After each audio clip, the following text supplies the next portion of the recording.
I'm Leslie Elliott Boyce, and this is The Radical Center, a recording project I began in 2022 as a way to describe and discuss the social and ideological currents that are rapidly altering our culture.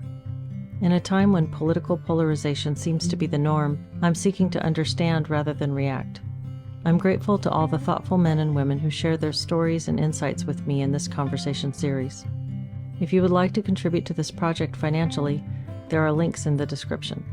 Thank you, and thank you all for listening and being part of this exploration.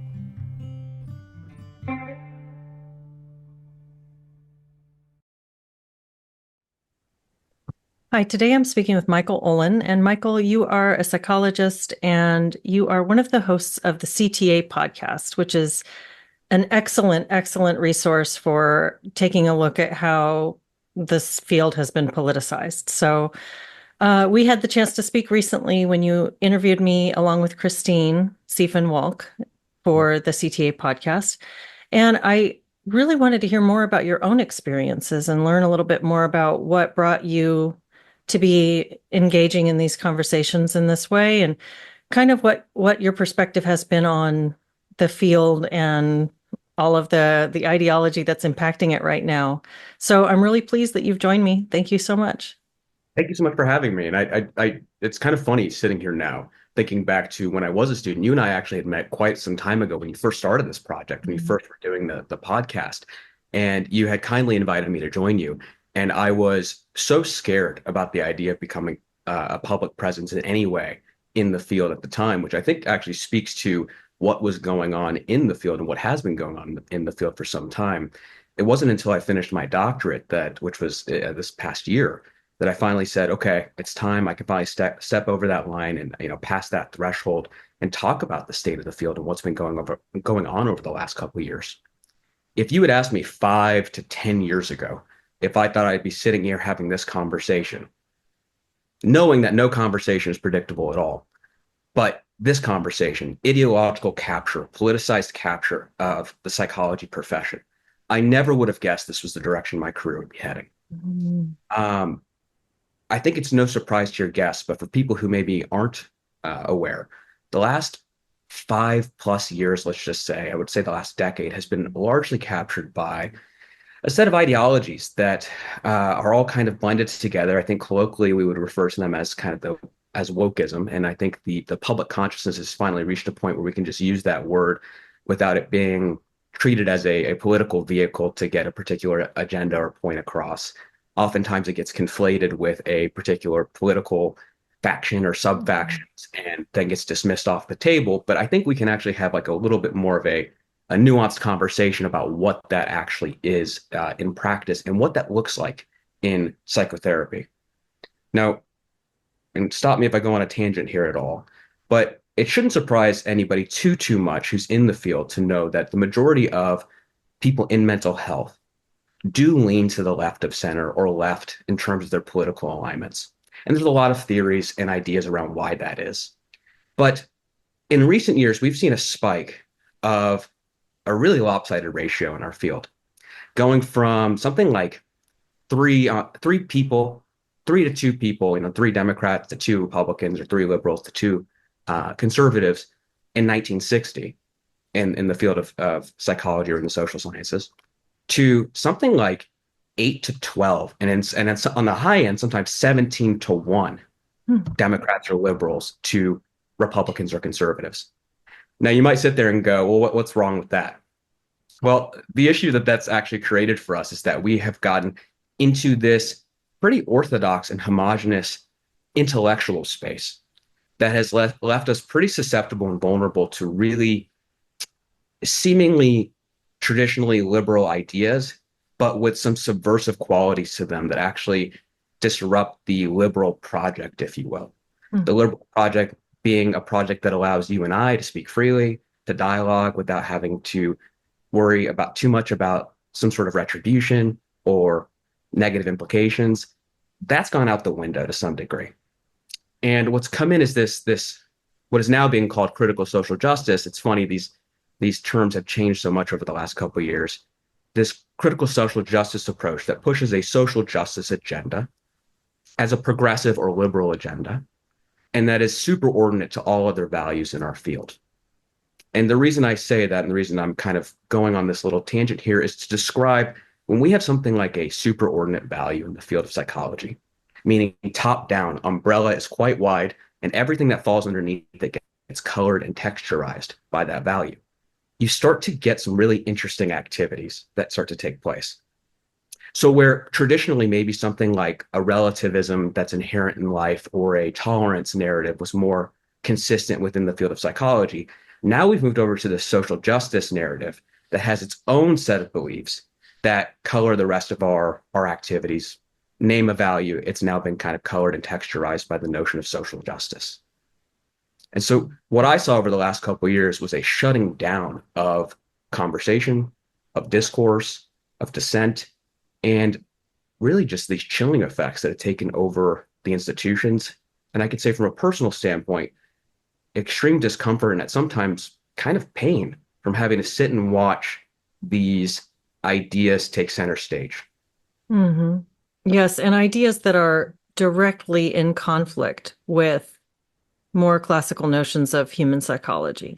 And that I think that conflict is really fascinating. Like, how did we get to the point where you have, as you put it, a superordinate value that comes in, contradicts other ways of understanding people, and then we have this bizarre experience in the field where both are sitting together, where we're sitting here still espousing like Rogerian ideals of the individual's unique phenomenological view and the unconditional positive regard, and like this sort of detached therapist versus the activist therapist who comes in knowing something about you because they can observe the color of your skin or your queerness or something like that, that tells them how they are supposed to act in relationship to you based on their own identity characteristics. So it's really interesting to be at this time when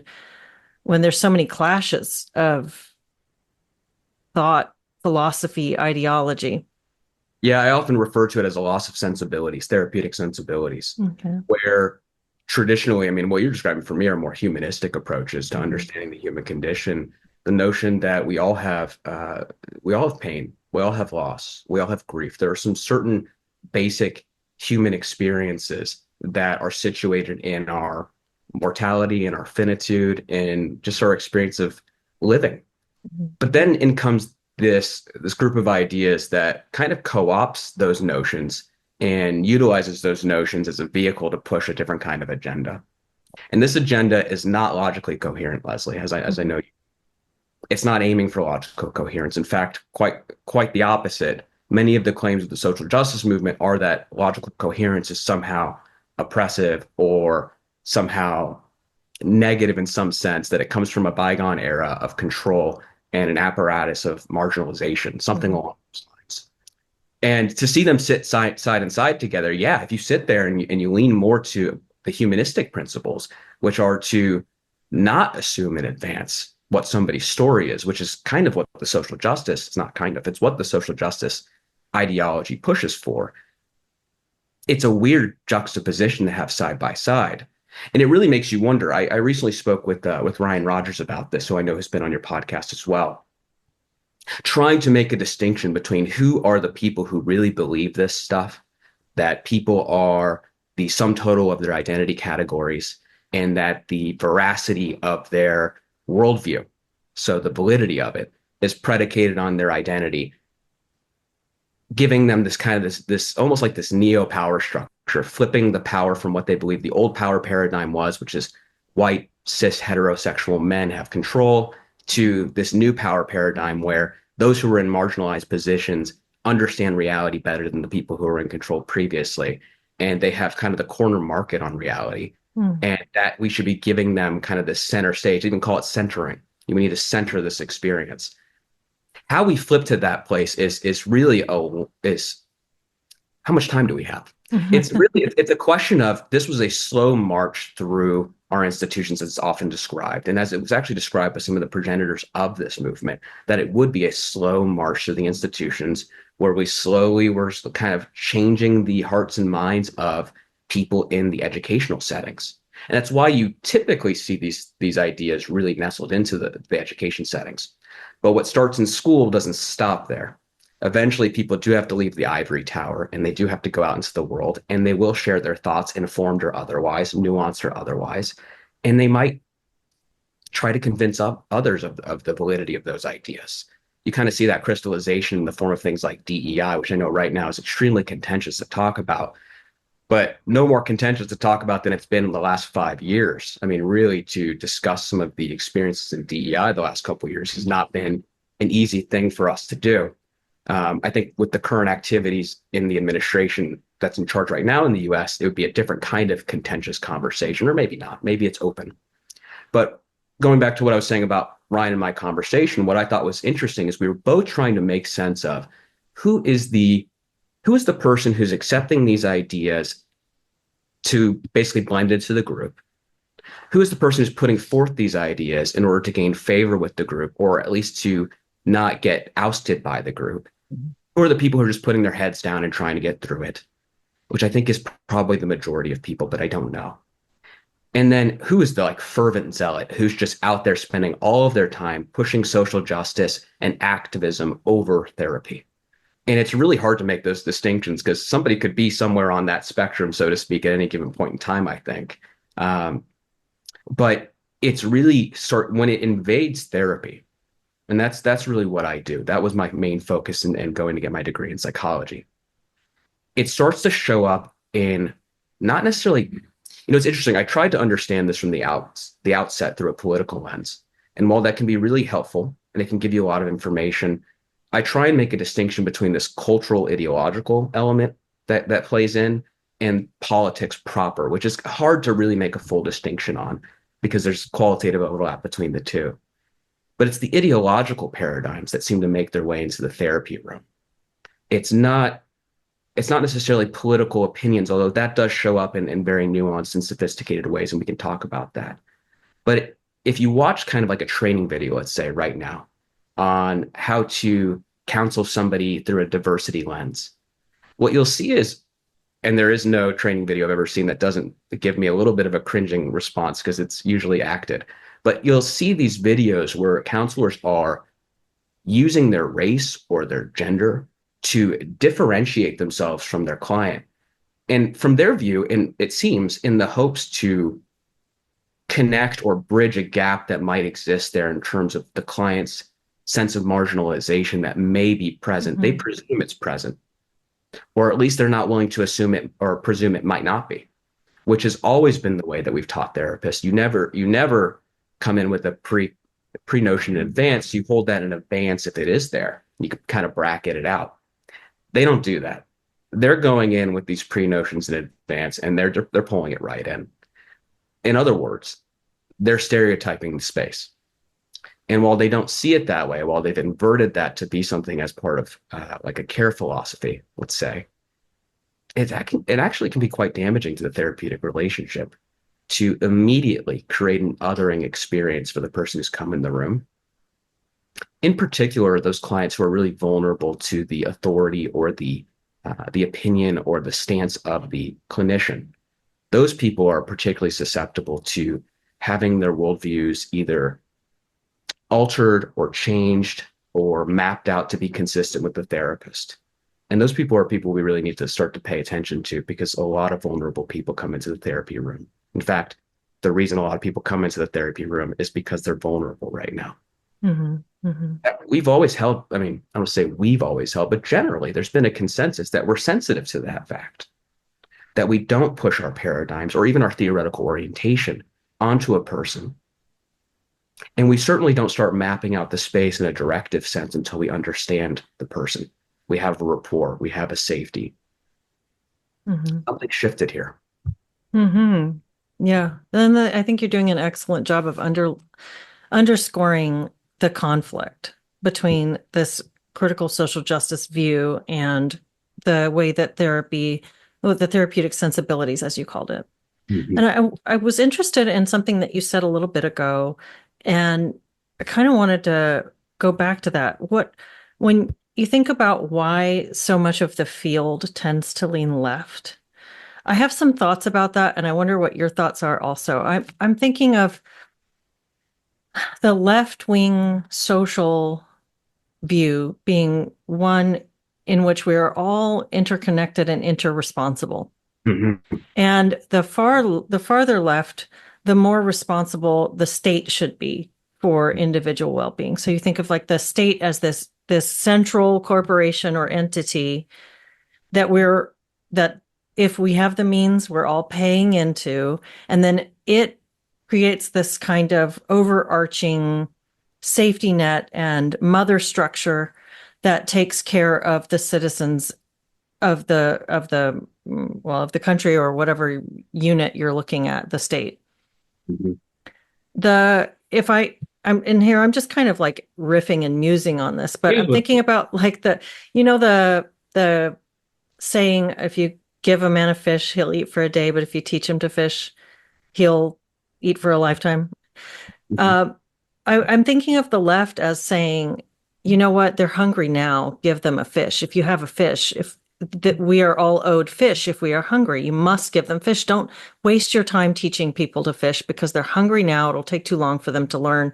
Just give them the fish. The right, on the other hand, would respond, I had to learn how to fish by myself. I don't owe you the skills that I learned just because you're struggling. So here again, these are just some sorts of thoughts I'm having. So you would have people who are drawn to a helping profession be people who are more inclined to see others sympathetically and to think in terms of interresponsibility and that we owe each other some kind of assistance. I think a more like maybe perhaps center left position is the we should teach people how to fish. Mhm. And that would be where I would see, if this metaphor works at all, the therapy profession naturally nesting is like, here's this organization or this institution that's framed in order to teach people how to fish. Like if I've got some skills or I've learned some skills, I'm here to sit with you with patience and share them with you so that you can go forward and do better for your own edification. But the far left coming in and the teach them to fish, or not the give them fish without worrying about teaching them, that seems like the critical social justice take. Like the marginalized are pitiable. We can't waste time on teaching them self-resilience. We have to make sure that they just understand the degree to which they've been left out, socially speaking, and get them really angry about that and get them really resentful so they can go forward and take what's theirs. It's not about individual success or flourishing or resilience. It's about righting the scales. Mhm. And that's the just give them fish attitude. I don't know if my metaphor works or if it's falling No, it apart, totally but does. but I'm curious. Yeah. You're far from the first to actually make that contention and make that argument. I think if you Mhm. look through the political literature, when they do scope out and try and look at the value constellations of, Mhm. let's say, conservatives versus liberals, Republicans versus Democrats, Mhm. that is often a consideration in terms of their world paradigms being paramount and how they engage with, which would Mhm. absolutely make sense from the standpoint of we all have kind of these moral mappings, if you will, these ways of making sense out of the circumstance, the context, the problem, the situation that we rely on more often than not. Mhm. At the individual level, though, that looks a little different Mhm. because life is not this static, fixed caricature that we have rendered in our mind. As we go through our day-to-day experience, we're constantly making decisions based upon, you could argue, moral attitudes to some degree, which politics definitely are embedded with moral attitudes. But we also run into this dynamic world that we have to navigate. So it's very interesting in the sense that there's been people have looked at it in terms of personality compositions. Are conservatives more conscientious and therefore and more order inclined and therefore more inclined to see the world this way, and to some degree probably so. Are liberals more open to the possibility and novelty and nuance, and you know for that reason are more inclined towards progress and change in a sometimes in less than a responsible manner, let's just say, just kind of throwing caution to the wind, letting things in. There's probably some truth to that. But within the field, I've met plenty of individuals who have both a a intermingling of what I would call liberal and conservative dispositions, depending on the circumstance. And so I think what's interesting about the fact that we've had such a lopsided liberal lean within the field is that when you get down to the individual level and talk to people, that's actually not really, I mean, maybe this is partially anecdotal, but they're not a monolith of experience. However, when the field becomes homogenous to the point that there are certain things that you have to promote, like progressive values, such as giving them all the fish they want, to the point that you have that it's sacrosanct. You cannot step outside of that conversation. You cannot say something otherwise. You can't say, hey, let's do this thing. Let's give them a fish. And when they're full, we'll teach them the fish. When you can't have that conversation anymore, then you start to get this lopsided entry point of saying, okay, here's a new test, a purity test. If you believe that we should just be giving everybody fish, in this metaphor, for instance, then you fit with the group and you're exhibiting the values that we want to see more of. There's an interesting there's an interesting model. There's the activist to scholar pipeline, which is really interesting and worth looking up. That kind of describes the circular way in which people are being selected for academia right now. Okay, that's interesting. It's really worth taking a look at. Okay. And I want to say it was in a textbook that came out in the last year or so. I think I have it over here. Ideological and Political Bias in Psychology. I think you got Richard Redding, Craig Frisbee, a number of individuals who I think you might be familiar with, who spoke. And they lay out this pipeline, which I found fascinating, which really shows you the selection, the circular selection that takes place as people are turned into this, and it's theoretical, but turned into this parody kind of a scholar, this activist scholar, as opposed to a scholar proper, somebody who's looking for truth over pushing an ideology. Again, those seem like they're at odds. Truth versus pushing an ideology. Right. I mean, if a scholar being a research-oriented individual who's actually questing for truth, and an activist being someone who already has their mind made up and is pushing for a particular end. So it's very interesting that seems to represent another glitch in this in this understanding of reality and what is proper. Right. And right now it seems more like a feature than a bug. Right. Unfortunately, if you had gotten an activist in the past who was more radical in their preconceptions about the world, and they went into an academic setting, and an academic setting maybe being more amenable to a difference of opinion or a more extreme stance. In the past, if that had happened, that would be a story of one, a case study of one, technically. Of course, it was more than one, probably, but invert that, flip that around. And now you really are talking about a conversation of what's non-normative is somebody who actually wants to pursue truth and to advance knowledge for its own sake. And that's become, I don't know if it's rare, but it feels like it's gone very much underground, in part because of the pressures to conform that have become so situated in academia, but really, really densely in the social sciences. So one thing I'm kind of wondering, what is your perspective on this? It does seem like objective truth is it's an ideal, but is it really possible? Do we all come in with biases? We all have preconceived notions. Sort of the activists are just saying the quiet part out loud in a way. Is that true? What is your perspective on that? Like every individual is going to be colored by their own worldview. And I think one of the humanistic therapeutic aims, or just therapy in general, one of the things that therapy has aimed to do for as long as I'm aware of is to draw those biases out for the therapist to see where they're to attempt to investigate their own worldview and their own perspective, and try as hard as they can to leave it to the side. To just continually try to make yourself aware of where are my own biases getting in the way of my understanding of this other person's life story as they're telling it to me. Where am I intermingling with that? And how can I set that further and further aside so that I can become as objective as a person can be, or as I'm capable of being for the purposes of hearing and understanding another?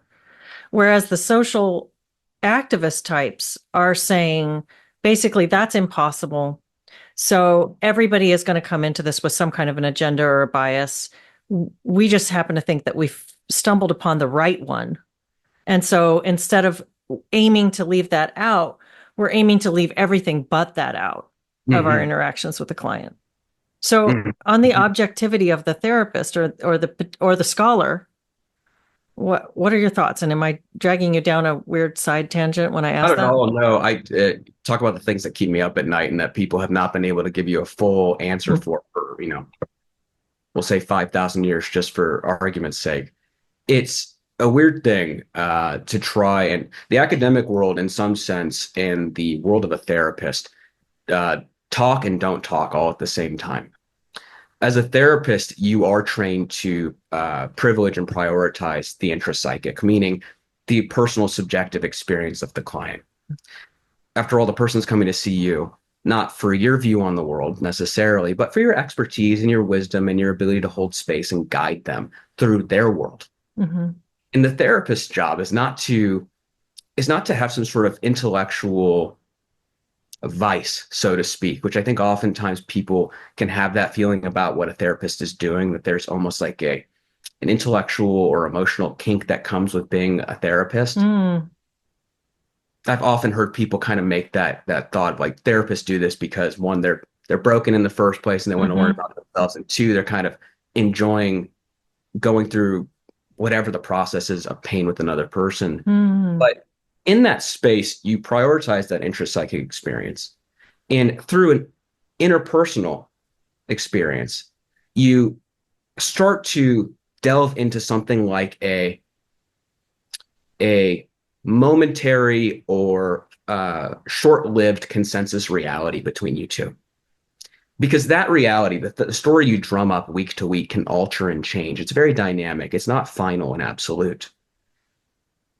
It gets a little bit difficult to describe that in terms of when like theoretical orientation comes in, because some things are treated as more concrete depending on the theoretical orientation than others. For instance, cognitive behavioral therapy typically comes from the mindset that there is a definite objective reality that we are going to run up against, but that we have our subjective experiences with that reality.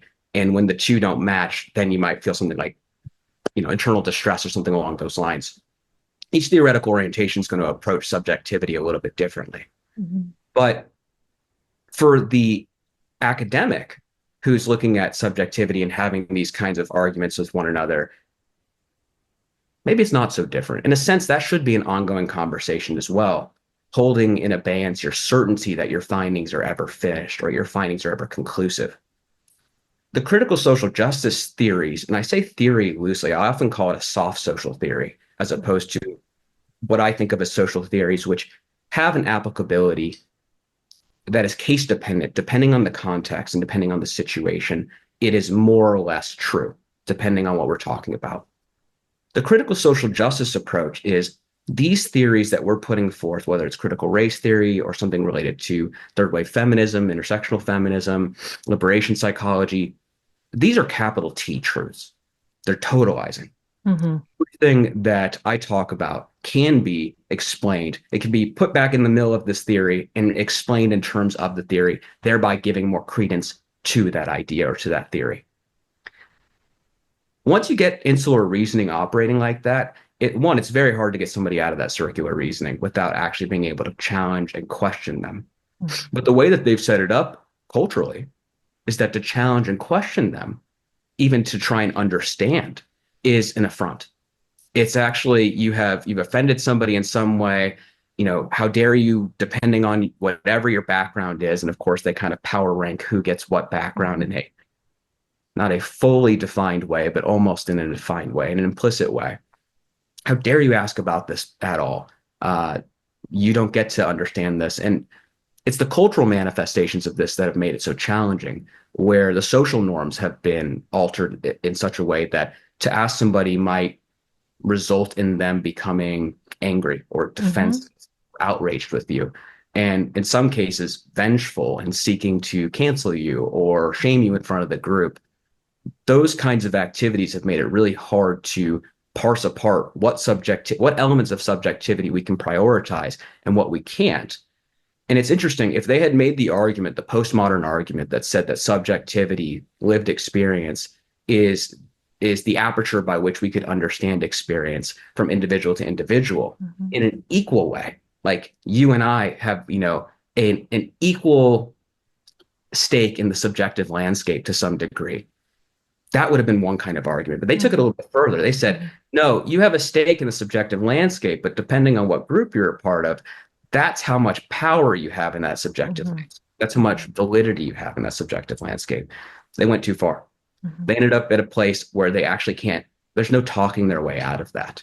Once you're there and once you've rank ordered people, you've actually defined in some sense, a value or a worth level to each individual. That, how do you break out of that? Question it. And if you can't discuss it, you can't discuss what is subjective and objective. Now, reality is confronting. And if you run around with ideas that don't fit and are not adaptive or flexible in life, you probably will run into a world that's going to show you how lacking in flexibility you are. But within the institutions that push these ideas, you don't really have to develop any sort of nuanced view of the world because you're being tested and you're being evaluated based on these ideas in the first place. So it's actually adaptive, technically speaking, to adopt these ideas in order to pass your classes and get the degree you're after. The same could be said in the supervision therapist dynamics, where a supervisor pushes these ideas on their supervisee and can take a look at their work or, push these ideas onto the supervisee. I've known people who've been asked to, and I question it when they've brought it up, have been asked to go into a room with no other reason than somebody's physical appearance, race, gender, what have you, and immediately start asking about their experience as a racialized identity. And you sit there and you go, when you learn how to do clinical interviewing, you kind of are being passed a set of dogmatic questions to ask. As a student, I didn't experience wanting to question the importance of these initial interview questions, so to speak. But as you start to practice, you do start to actually, you should start to question what the importance of these questions are that you've been asked to ask somebody in an interview or in a session. There's no critical thought with the critical social justice questions. It is what you do.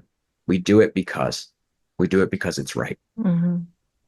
That's fine. I mean, yeah. And as you say, you kind of adopt these modes of thinking or behaving in order to get through, because this is what's required of you in order to get through, say, this program, in this case, talking about learning to be a therapist. But they're so utterly incoherent and foundationally conflicted that it leaves the person almost going in loops. I've used this. I think I told this to Ryan Rogers recently. He interviewed me for his podcast and it was asking about my experience in graduate school. And I told him about how we were told about white saviorism, and we were told about using your privilege. White saviorism, bad. Using your privilege, good. But the scenarios that we were given were almost indistinguishable one from the other. And so there's the don't ask somebody where they're from, because that's a microaggression and you've othered them and exoticized them. But also ask them about their, broach race early in the conversation and ask them about what it's like to be a Black person sitting with a white therapist or whatever that might be. And that's okay to do. And that's actually good to do. So there's all these double binds in this. You trip this way, you've gone too far. Trip this way, you haven't gone far enough. And if you stay in the middle, then your silence is violence. But if you start talking, then your words are violence. And so it's utterly illogical and incoherent. And I wonder, how does a person get through that part of it? How do you know what side of the line to be walking on when there's landmines all around you? It becomes impossible to some degree, and it becomes a question of self-preservation in those settings, much of the time. But a gentleman asked me a while back, he said, I told him a little bit about what I look into. I said, I look into psychology of politics, looking at ideology. And I wasn't expecting to have much of a conversation with him, but he let me know he was a pretty staunch conservative and that was his viewpoint. And he said, how do we get out of this loop we find ourselves in where we're fighting constantly, where we just can't seem to find any sort of solid ground or anything, akin to agreement. And I sat for a moment, and what came out of me, I think, was the actual truth of the matter. And I'm still sitting with it. But what I said to him, I said, we need to learn to question our own delusions first. Mm. And what I meant by that was not that we're all delusional. That's not exactly what I meant by that. What I meant was, and he understood right away. You could see his face light up, and he goes, "Yeah." Because it's really easy to look at somebody and see all the flaws in their logic and their reasoning, particularly when there's something that you really want to protect, a set of beliefs, a group, an identity, something on the, that kind of has this religious fealty to it. But being able to self-reflect and to question yourself, to allow a little bit of healthy doubt in, is a hallmark feature of, in my view, a functioning therapist. That week to week, you question your preconceptions over and over again. But what you were describing is kind of this, what I often just say is a hodgepodge of ideas. They're rhetorical devices that become popular at one moment and popular at another. It's like popcorn. It just kind of just shoots up and people start to accept it or move with it, but they never actually wrestle with the narrative incoherence. I've been in those spaces where the people who do like these ideas are trying to wrestle with that narrative incoherence, and it goes nowhere. It absolutely just goes nowhere as far as I'm concerned. I think that for them, I would offer probably the same advice: is question whatever you're holding in advance before you start to try and entertain the coherence of two different ideas. I mean, I would just self-reflect on the original idea you held. So if somebody says, well, it's you need to use your privilege, I would think on that a little bit. What does that mean exactly? Take some time to sit back. What does that mean exactly, both historically and now? Don't just use the contemporary parlance of privilege to try and understand it. We're not teaching those skills anymore. That used to be pretty typical in education as far as I'm concerned, where you would hold your idea in your mind's eye and you would allow your doubt to guide, something akin to doubt, to guide you through it.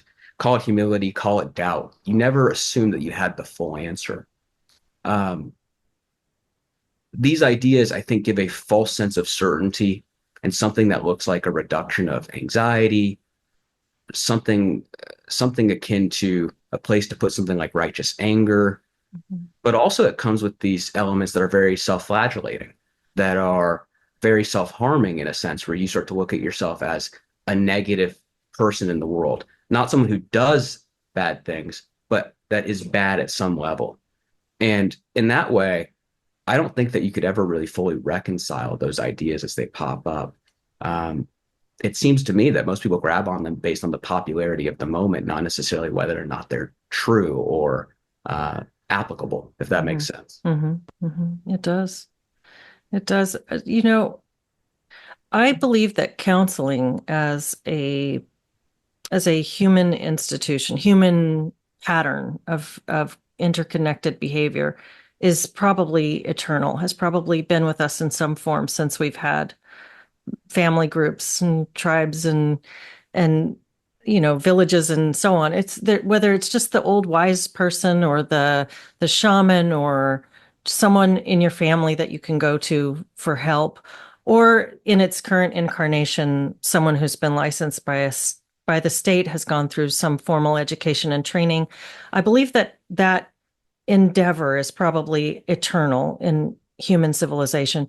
But I wonder about therapy in its current incarnation and in the way that we understand it today. I wonder if there's a way for it to redeem itself from what's gone on over the past, a couple of, at least decade, but maybe longer, as therapy has counseling as therapy has attached itself to the medical institution. We have medicalized the process of helping people. We've turned it into a thing that receives diagnosis and treatment and is processed through health insurance and is thought of, and we even use the word mental health. So we're very much attaching this to our healthcare system, which has lots of benefits and challenges and a very distinct connotation.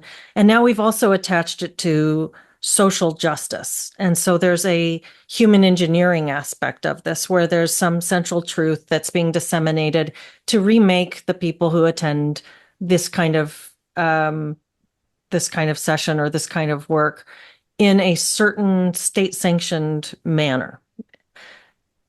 And that's not, I don't think it inevitably had to be that way. There's lots of different ways to look at this.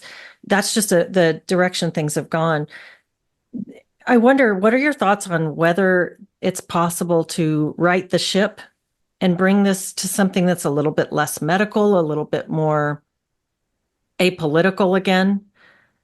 What does that look like? Is it possible to have something that's centralized and regulated and called therapy or clinical mental health counseling and leave some of those excesses off? Or are we going to have to completely go back to the drawing board and deregulate the system in order for it to start making sense again for people? It's a really good question because there's so much complexity to it. I mean, the machine, if you will, has so many pieces to it. It's like where do we start? Do we start with human nature? Do we start with the paperwork, the administrative side? Do we start with trying to balance out science versus art? We start with trying to divorce science and art from ideology. It's a good question. And it seems like a perennial issue within the field. You can go back as early as, just the beginning of the birth of psychotherapy and see conversations that were of a quasi-political nature even at that time.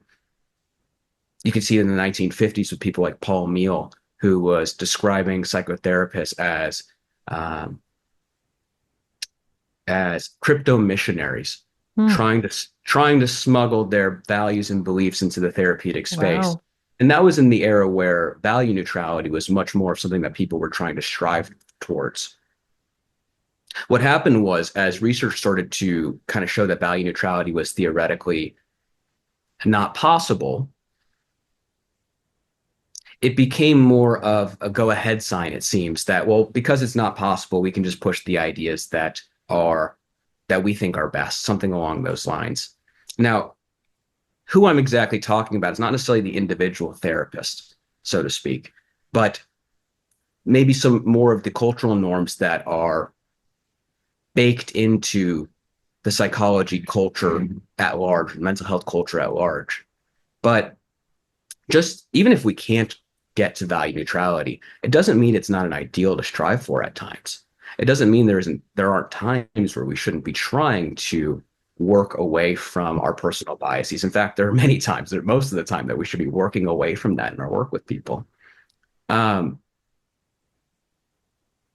to fix the entire institution? Do you go back to the drawing board? Do you restart? I don't know. But I think the medicine is largely found in our ability to have these conversations, which we haven't been able to have. We haven't been able to wrestle with ideas again. We haven't been able to wrestle with what we want our core sensibilities to be. I don't remember being at the meeting where the APA decided that social justice was going to be the superordinate value that I was supposed to gauge all of my activities by. If I had been there, I might have said, guys, there's a lot of political polarization. Why don't we think about political peace or dialogue or intellectual diversity, which I know is kind of heterodox academy's bread and butter. I wasn't at that meeting. I don't know if you were at that meeting, but these things kind of seem to get disseminated. They become popular at one level, they get popular at another level, and they kind of converge. And before you know it, it's just the way things are. And this particular movement pushed away our ability to question the way things are. Ironically, in the viewpoint of the social justice adherent, let's say, they're the ones pushing against the status quo that's always been there. But now it is the status quo to some degree. And so it's like, what's rock star now? What's rebellious now? Is it to accept the social justice narrative, or is it to question it? And Mhm. I would fall in that second camp. I'd say it's probably best for us to question it at this point Mhm. instead of just taking it as truth. But until we can get back to those conversations, Leslie, I don't know how we can even have a conversation about what there is to fix. Mhm. It's very complex, and that's a it's actually a simplistic way to say how complex it actually is. Yeah, it's this is super fascinating to me. I've wondered, like, is part of the problem just the scale on which we're Mm. trying to do this? When you talk about value neutrality Mm. and the impossibility of that, truly, I mean, what is truly neutral? I guess AI. I mean, if we let AI take over Even for although therapy. sometimes it gives me some answers, I'm like, you had an opinion. Yeah, yeah, that's true, right?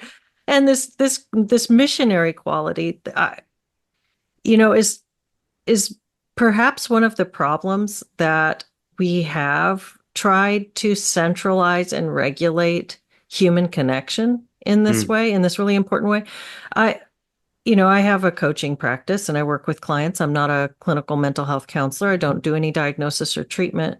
But in my work with clients, what I tend to think is one of the things that's important to me is to do enough self-disclosure, and certainly for people who found me through YouTube, they've seen quite a lot of my opinions, do enough self-disclosure that they are fully aware of from whom these thoughts are coming. Mm. So I don't represent some sort of a false authority. So I don't represent some sort of professional blank slate of wisdom, sort of. I am just me, and my thoughts are fallible and based on my experiences. I'm going to try to take it in and process it in an honest and uh, good faith sort of way. And I'm going to use the things that I've learned to help process the things that I am receiving and then working through with the client. But it comes from a human being. It comes Mm. from the interaction is inherently a, attached to who each of us is. So Mhm. I think that as this institution becomes more centralized, more regulated, more licensed, there's an effort to sort of smudge out the individualism of the therapist in the room and replace it with a cold, hard, distant neutrality. Mm. And I wonder if that's just impossible, and that what would actually perhaps be better for people is if we went back to sort of a faith-based counselors and counselors from this group or from that group representing smaller sects, so this back to the wise woman or wise man of the village sort of Mm. model. And I don't know if that's possible, but I it's don't know. something And I'm thinking about. the way you described it, I thought, what an interesting problem. We have a top-down constrained vision of a medicalized model, is what I Hmm. heard described. Hmm. And then we have the actual bottom-up activities of the people that are beholden to that model. And the bottom-up activities, the people, the administrators, the teachers, the students, what have you, the practitioners, they they're still looking for that unconstrained vision that comes with working with a person. People don't follow an algorithm when they're in the room for therapy. They don't follow a manual. They don't operate in a highly predictable way. In fact, quite the opposite most of the time.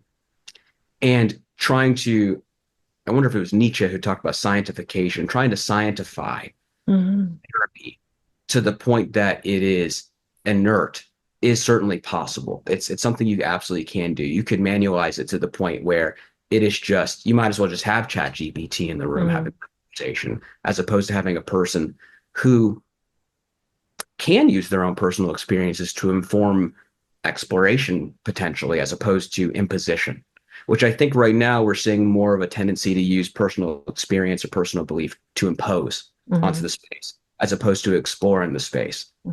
When I'm sitting with the client, sometimes I'll think about, maybe they'll say something and my mind might drift to something that happened in my life that's similar.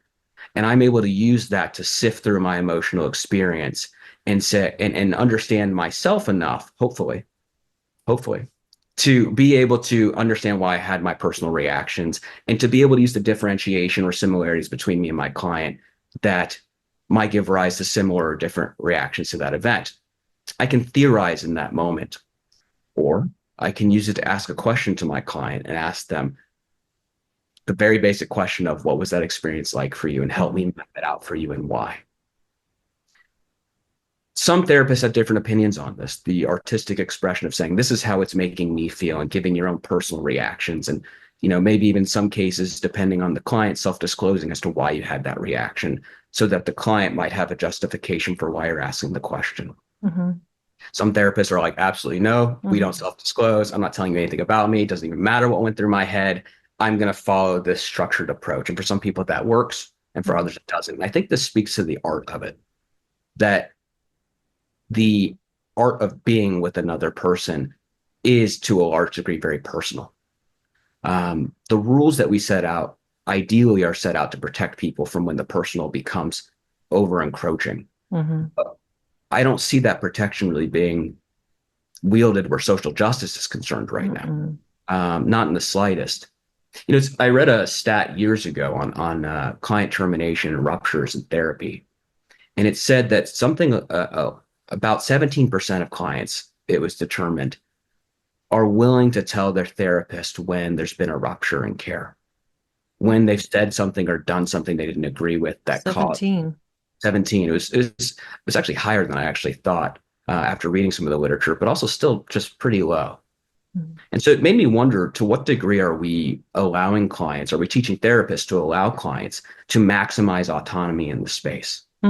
And, you could take the question even further if you want to get philosophical about it. To what degree is too much autonomy too much? And, it's case dependent. But with the Rogerian that you brought up at the beginning of our conversation, those kind of baseline principles that seem to be embedded in most of the caring profession, you would try to maximize that autonomy to some degree.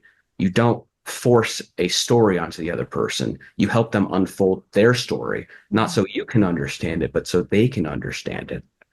And that sensibility seems to be missing with the social justice agenda.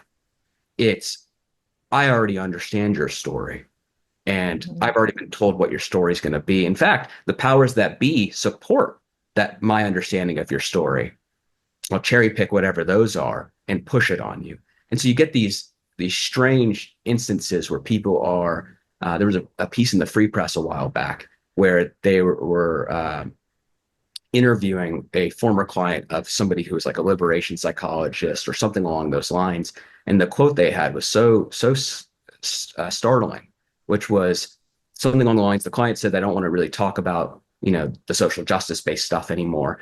And the therapist reportedly said something along the lines of, you'll never be free from, your circumstances because of X, Y, and Z, factors in society, homophobia, sexism, patriarchy, whatever the buzzwords they threw out.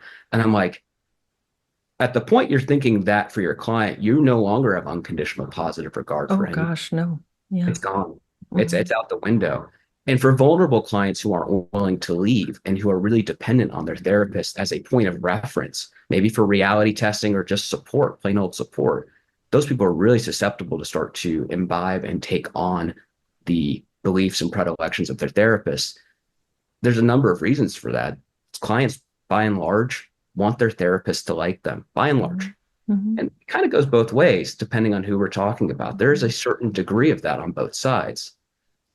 But the degree to which a client wants a therapist to like them may be the degree to which they will conform and change their in order to meet and match the expectations of the space. And a lot of that's not conscious or explicit. A lot of that's an unconscious process. But the literature suggests clients know when warmth has changed in the therapy space. They can feel it. They know when their therapist is no longer smiling in the same way that they were, or sitting or positioning themselves in the same way they were. Not always. Perception could be off, depends on the person. But people feel they have a sense for that. What does that mean? It means that if you aren't in control as a therapist of your emotional responses in your internal landscape, your own intrapsychic landscape, you might be doing things in the space that are hurting the process, that are censoring the client to some degree if they no longer feel safe to discuss anything, that are causing not a convergence of values, but something like a conformity of values.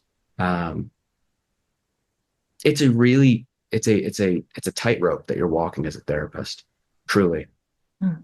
you really need to go into each session to the degree that you can manage it with the awareness of a personal philosophy, but also a professional philosophy that guides your activities in the space. Mhm. If that philosophy has been taken over by an institution and you've been told this is the philosophy that you enter each of these spaces with, if it's not aligned with you, A, naturally, but B, isn't necessarily aligned with healing in accordance with what the client sees as healing, you run the risk of really throwing the room off and potentially harming the client at a deep level. Mhm. Come in with attachment challenges all the time into the therapy space. And the question becomes, do you want to be really that space for them to have a safe space to land 1 hour a week, maybe 1 hour a week, to talk and really understand themselves? Or do you want to be a space that is like other spaces they might experience, that's trying to push narratives and push agendas onto them? Um, Therapists are going to have to choose who they want to be at the end of the day. Mhm.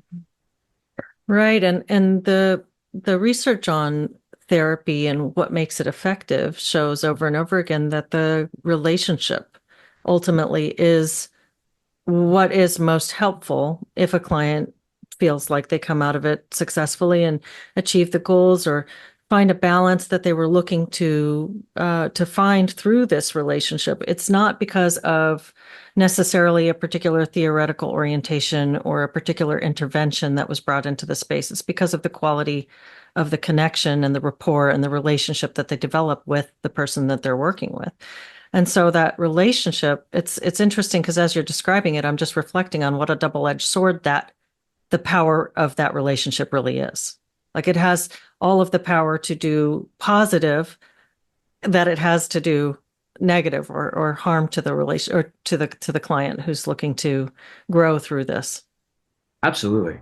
There's something along the lines of a decision point in terms of who you want to be in your, if you look at the literature, let's say on professional identity development as a therapist, Mhm. there's a process of developing who you want to be as a therapist. And some of the values you hold as a therapist may align with your personal values, or some may be at odds with them. And those can be difficult disjunctures with your clients when you're Mhm. having feelings internally.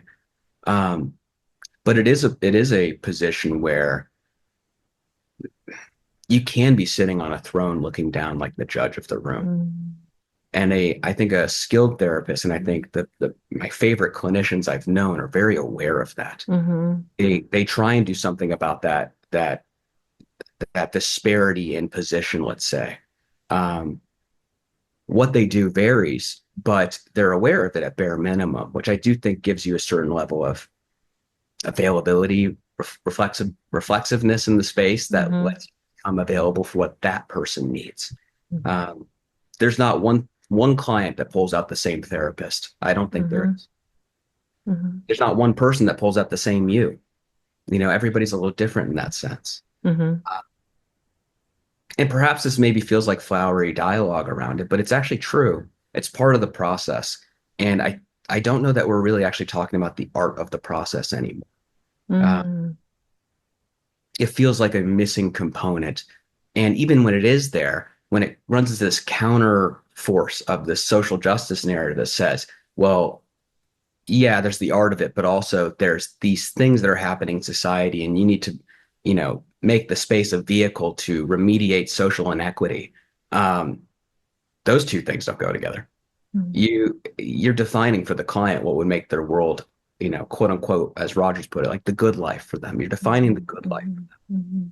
What would be best for you is if I terraform your experience and I use it towards my ends, because in the end, my ends are your ends. Whatever I see fit as is good for you is good for you. And so I'm going to go ahead and change the narrative that's taking place here so I Mhm. can change your experience outside the room. And there's a bit of a God complex in that. Gosh, so I mean, much. It's so arrogant. and unreflective, which is Uh-huh. strange because I feel like the field would want to select for highly reflective individuals. They give you, I mean, when you're going through school, they give you these journal entries to put in, but the journal entries are completely now, and I know you've experienced this, are journal entries that are directed journal entries. So Mhm. talk about your privilege in this journal entry. Mhm. Talk about your personal reactions, but make sure that you talk about your privilege. Talk about this journal entry, but I mean, embedded in power structures like patriarchy. And it's like, what are you doing? What is the actual purpose of that training? There's nothing that's actually being gained in terms of self-reflection. You're putting forth a hidden curriculum for somebody to become, and then also vehicleizing the student when they become a clinician to vehicleize. It's just like it's just getting passed down the line. Yeah. It's an ugly look. Vehicleized. That's a good word. It describes it very well. It's like you're mobilizing people to pass on. It's almost like a great big MLM. Yeah, yeah. You know, it's funny. There was this piece I read years ago that was, I think it was from a feminist, oh, definitely was from a feminist standpoint, but not feminism as I understand it, and or not how I've classically understood it, which was actually talking about the viralization of Mm, people's minds essentially. I think they actually compared people's psychologies to almost like the to HIV or cancer in terms of metastasization. And wow.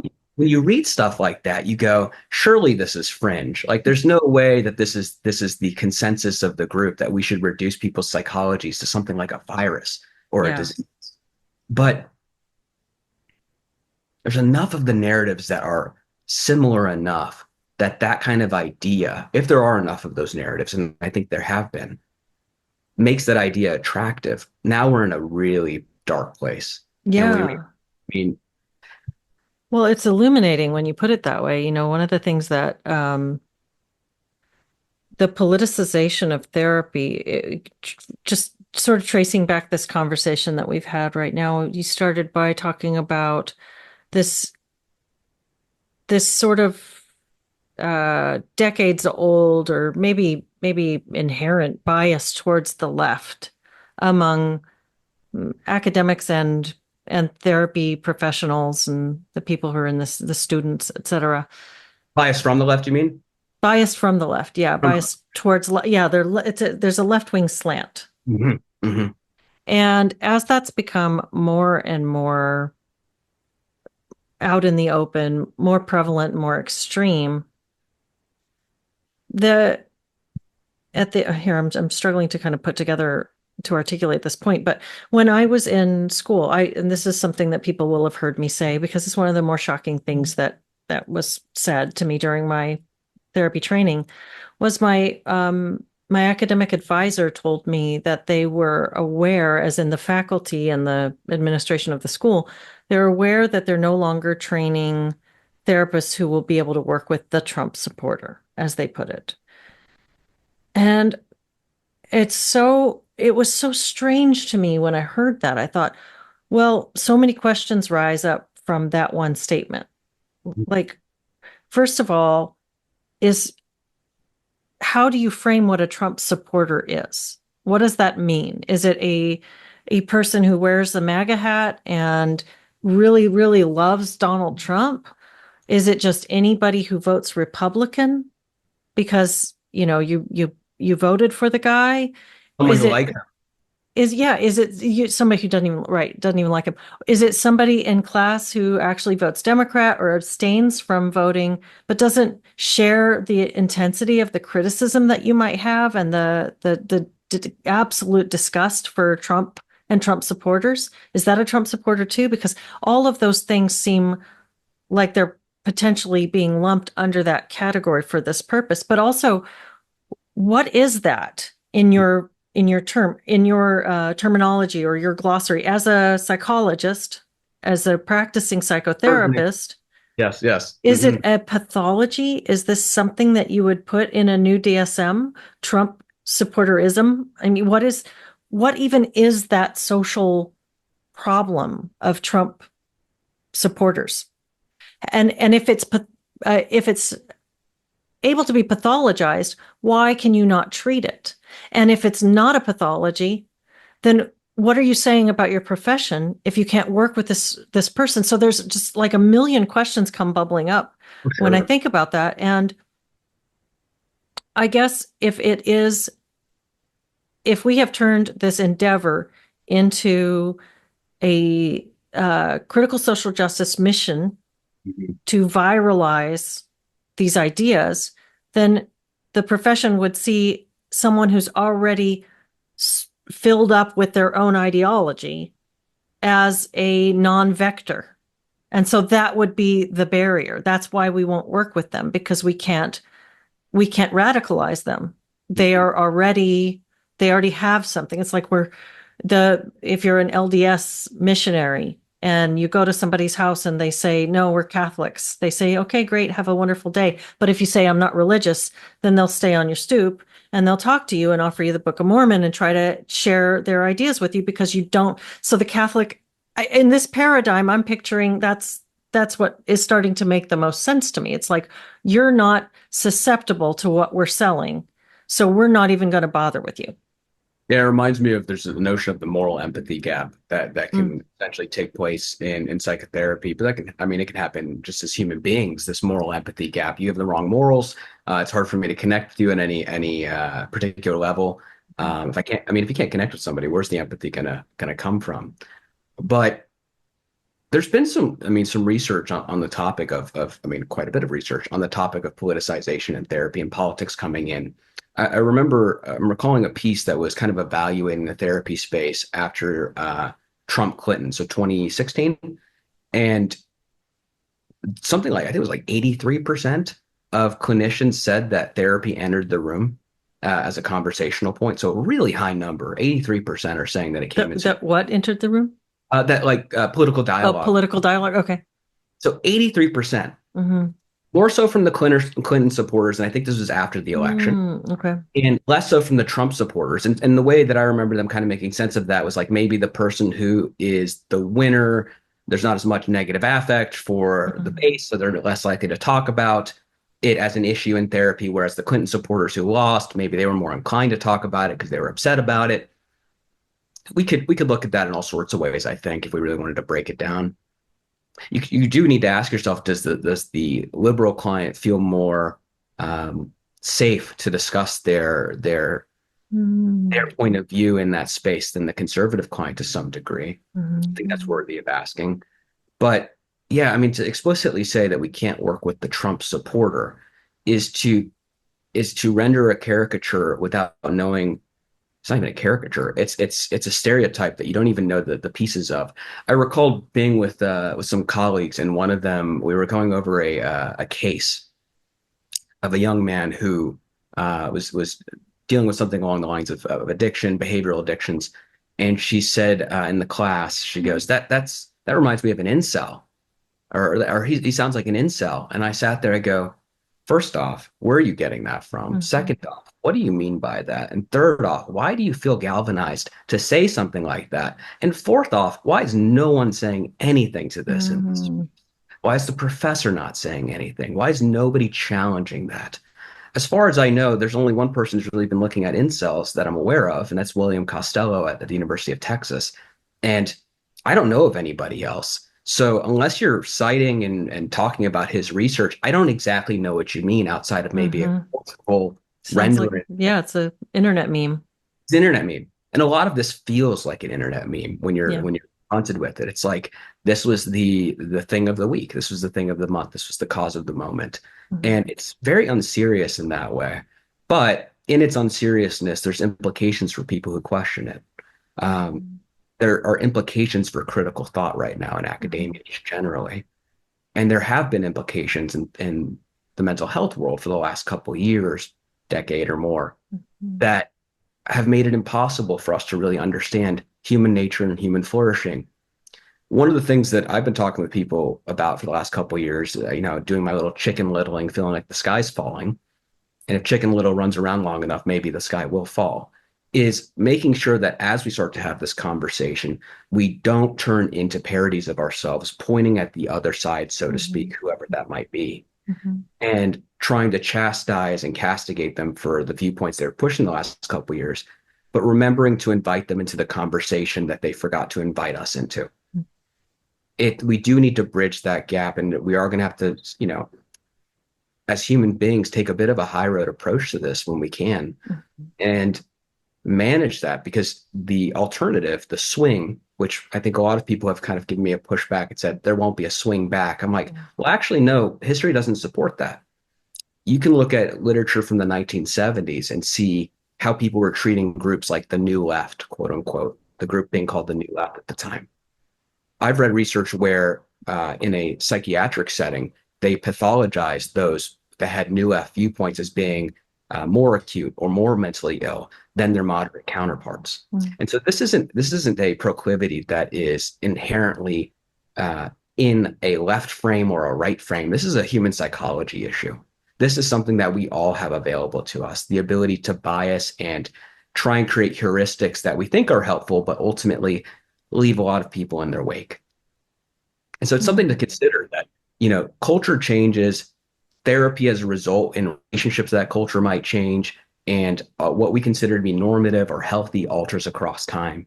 There have been a number of people who have tried to argue about this and still argue about this to this day. It's possible that separating, and I'm not sure, separating the field into left and right isn't the most productive way to have this conversation. Mm-hmm. We might actually have to go back to something a little bit more granular, and really step back away from those tribalizations. The problem with identification is that the degree to which you identify tends to be the degree to which you protect that identity and the ideas and beliefs of that group. And so if we keep kind of, I have the statistics on how to stratify the field, but that doesn't tell you about all the relevant nuance. I think we kind of spoke to that a little bit earlier in each individual when you really can have a conversation with them. Mm-hmm. And so for me, the first step is being able to have that conversation again, however we get there. Then we can start asking the questions that we want to ask when everybody's kind of on that same page of, oh, we're allowed to ask questions again. We're allowed to wonder and to ponder and let our imaginations take us to a place where human flourishing is possible again. But the way things are going right now, it's not I don't think we're focused on human flourishing. I think we've got a populace that is feeling more and more encroached upon by their lives. I think mental illness is not taken a nosedive, despite the fact that we have an increase of therapy practitioners out in the field.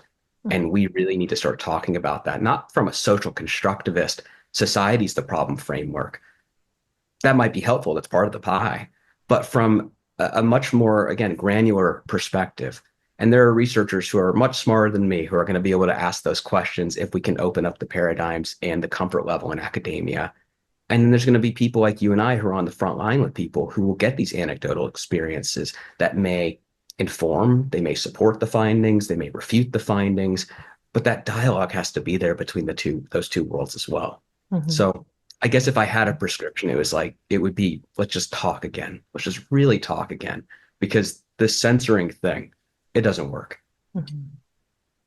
I think that's so very well said. And it kind of brings us full circle to how we began this conversation with you talking about how just a couple years ago, you weren't ready to enter into a public dialogue around these issues, even though they were really impacting you. And now here you are, and you host a podcast, and you spend a lot of your time engaged in a public dialogue. And I hope that that's an indication of how a lot of things have shifted. I think that this conversation, these kinds of conversations, to me, I have a sense that it's gotten a little bit easier for people to have them over the past couple of years. It doesn't feel as scary. And I don't know how much of that is my own perceptual bias, just because I've been having a lot of these conversations over the past couple of years. So I'm kind of inured to that fear that comes when you first engage in the controversial topic. But I do sense that more people are having those dialogues, and I think that it's the start of something good. And if anything gives me optimism,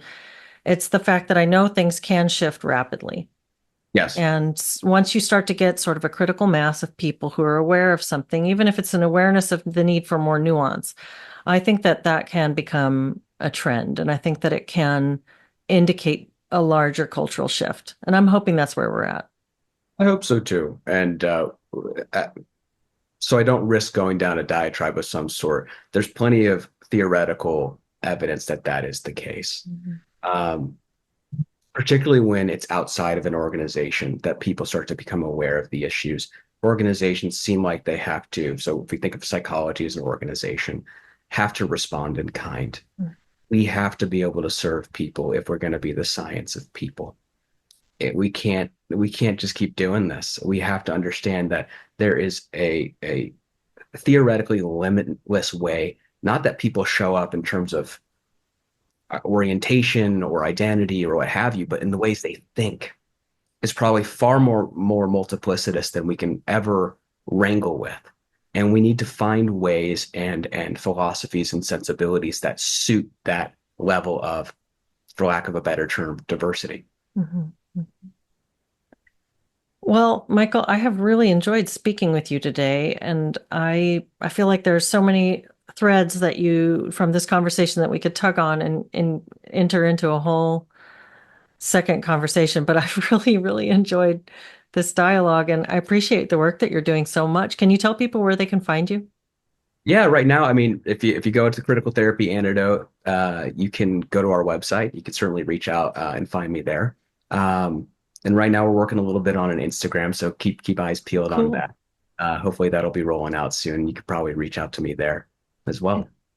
Nice. Well, thank you so much for the work that you're doing, and thank you for your time today.